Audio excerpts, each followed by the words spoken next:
what I want to talk about real quick is the comics. And as we know, the comics have been getting so much backlash because they're like, oh, the comics aren't canon because they came out, blah, blah, blah, whatever. Actually, a lot of people don't even know when the comics came out. Or some of them don't even know the comics even exist, along with the novels of Kyoshi and Yang Chen and the recent edition of Roku, City of Echoes, and all that stuff. So a lot of people don't even know about all those stuff that recently just came out. So whenever I make a statement or somebody that's another, avatar creator, they make a statement in regards to the comics or the novels, they just immediately say, "Well, I don't like it, so it's not canon." I'm like, you can't, you literally can't, you can't do that.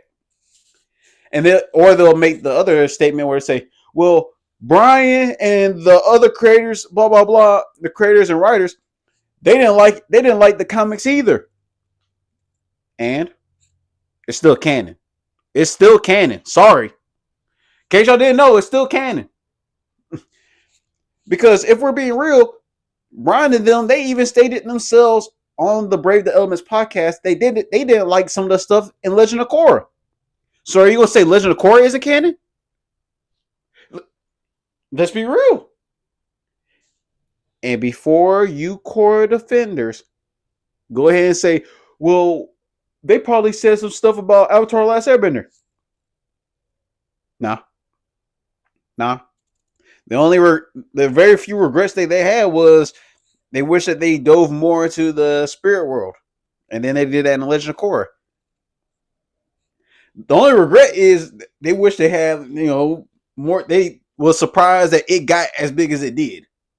That was their main regret in regards to the Avatar Last Airbender because they couldn't believe it. They're like, wow, I can't believe that it got as big as it did. We would have done more. That's their regret. They're like, whoa, I would never guess it would have been this big.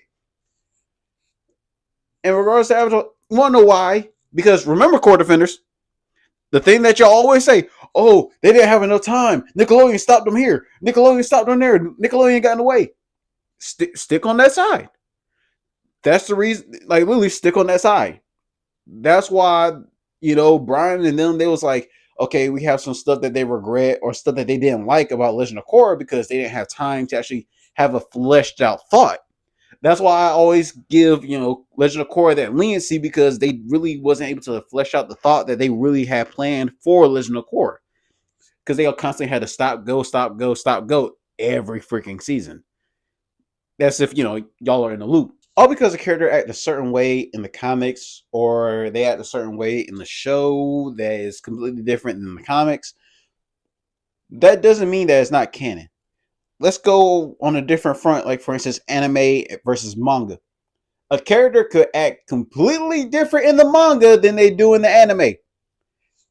Example, Sakura. If y'all read the manga of Naruto, and for those of y'all that don't know, I did Naruto content before I did Avatar content, so I'm locked in on Naruto. So Naruto, and plus I still got all the books along with the Boruto, Blue Vortex, all that stuff. I'm locked in with Boruto and all that stuff. So in regards to like Naruto, let's say Sakura, for instance, how everybody gives Sakura so much hate, even though in the manga, Sakura doesn't act like half of the stuff that she was doing in the show. Like she wasn't acting like that towards like Naruto or anyway in the manga. But in the show, she had completely different. The filters and all that stuff that the channels that they had to go through. But guess what? The show is still technically canon. Sorry, the show is still technically canon. So all because you may not like something, or because a creator may not like something, that doesn't mean that it's just negate, not canon no more.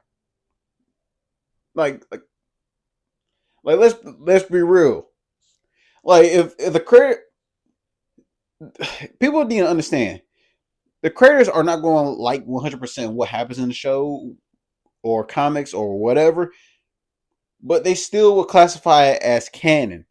And plus, in the Brave the Elements podcast, Brian and them said that they don't like certain parts of, Korra and the comics, the novels, and all that stuff.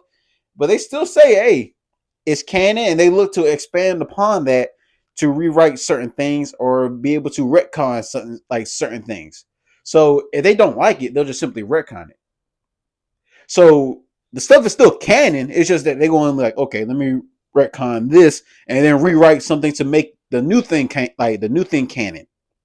So just because you don't like something, like for instance, how I've been talking about how I don't like May, or how people, because she was horrible in the comics, she was awful. And then she redeemed herself in the Ashes book and whatever. Or how people don't like how Zuko changed in The Promise, where he did look like he did like 180 after his major redemption arc and all that stuff. But everybody understood, like, okay, it has a payoff afterwards, it makes sense, blah blah blah. So it's still canon. So all because something is canon and you don't like it doesn't mean it's no longer canon no more. Hello, Zuko here. And if you like that video, make sure you like, comment, and subscribe. And also let me know what you think the next video should be based off of. Because like I say at the end of all my videos, I read every comment and I make sure that y'all are heard. Because I'm trying to get to 50K by the end of the year, I would love to have your support and hear more about your ideas. I hope you're able to apply these words in your everyday life. And Lily, thanks for watching. Oh, and a reminder, drink water. Perfection and power are overrated. I think you are very wise to choose happiness and love